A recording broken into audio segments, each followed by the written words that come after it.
kilometers. That's the length of River Niger across Nigeria. In recent years, the main activities along this river is dredging of sand from the river and sometimes fishing. Here at ONITSHA, the 1.5 kilometer Niger bridge links the Niger Deltas and the southeastern states. So I want to tell you a story about the market. Before Africa was cut into countries, kingdoms existed. In the late 15th century, in the Kingdom of Benin, a nobleman of the Benin Empire by name Ezechima led a migration group eastward from the Benin Empire, following a political dispute with the Oba of Benin. As they migrated eastwards, some subgroups settled before the Niger River. They were the ancestors of the Isokos and the Urobos. The main group under the leadership of Ezechima crossed the Niger River and established ONITSHA Adonido, which is the present ONITSHA Kingdom in Anambra State.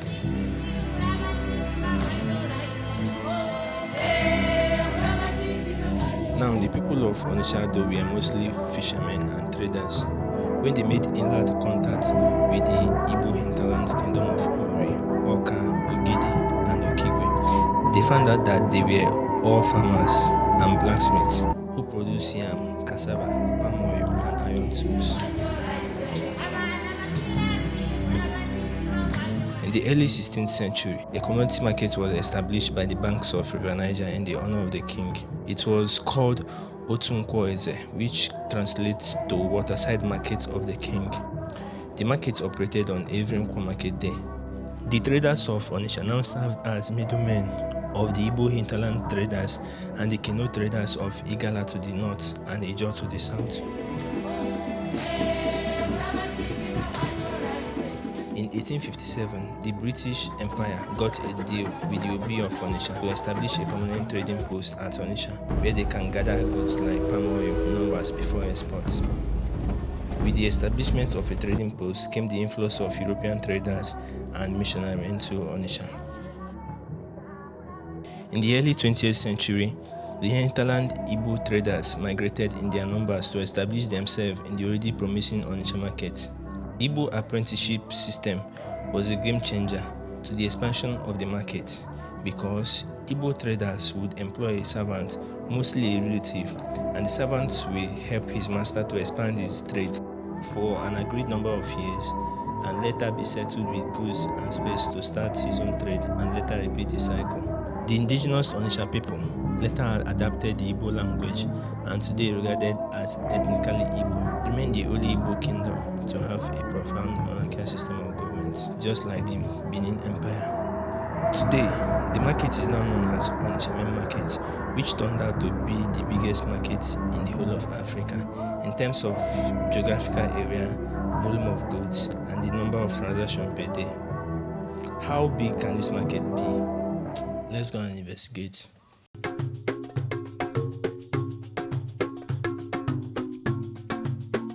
So our journey started in Enugu, a bordering state, and about 2.5 hours drive to ONITSHA, which would have been about 4 hours if not for the good road network that came these recent years. Wait, back to our story. For over 450 years after its establishment, ONITSHA market was thriving in peace and harmony. Until 1967 came the Nigerian Civil War of the Nigerian government and the breakaway region of Biafra. In late 1967, the retreating Biafran soldiers bombed and destroyed the Niger Bridge to impede the advancing federal troops. In 1968, after weeks of shelling, ONITSHA city fell to the federal troops, which the market was looted and burnt. After the war in 1970, the market was rebuilt and the Niger Bridge also, and traders went back to their trades in ONITSHA market. Within a decade, the market went back to its full glory. Immediately you cross the border between Enugu State and Anambra State, you meet Oka, the glorious capital of Anambra State. The most popular landmark of Oka are the overpass roads, which has the shape of a horn. You have to drive for about an hour more before we get to ONITSHA.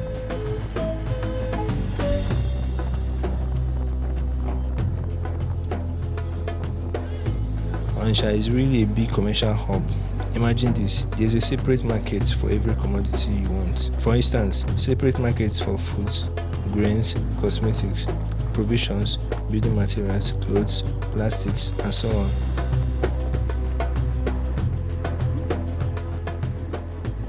first stop was the heart of Onitsha, the famous Opiweka, a place widely considered to be very dangerous. But most people don't even know that the link overpass roads has the shape of a butterfly.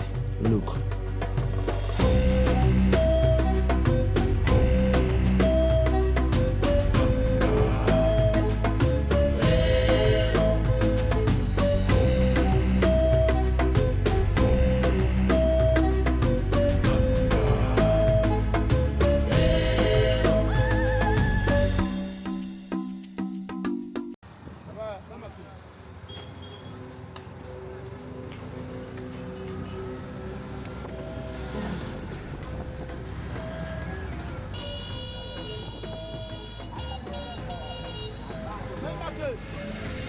I reached the market early, around 10 a.m., and it was still scanty with traders.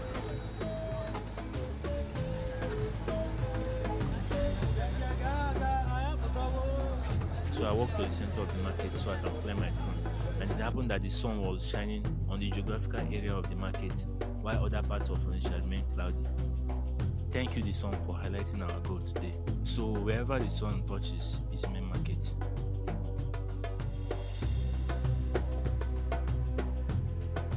The buildings might be looking like residential buildings, but they're actually plazas and stores which were converted as the markets expand outwards.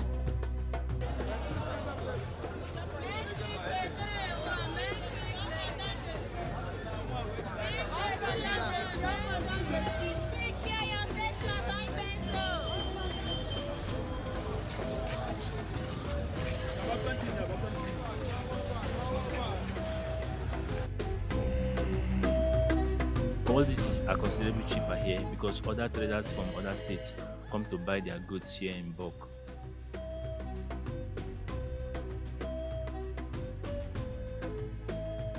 I think Onitsha City has the highest number of residential flats, and the average building here is a 4-story building, and it's not even hard to see a 5-story or a 6-story building house.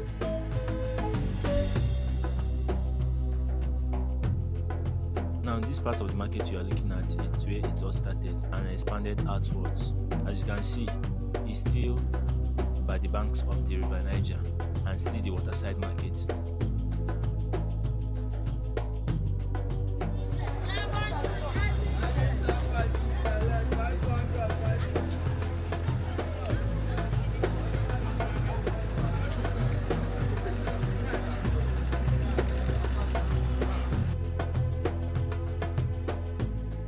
Onitsha City has other smaller markets like Ose Market, Ochanja Market, New Parts Market, Building Materials Market, and so on.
If you made it to this part of the video, you must be a curious person, and I like that. Please subscribe and like for you to get more content like this. My name is Steve Evi Sagada. I'm a documentary filmmaker. Catch you on the next one.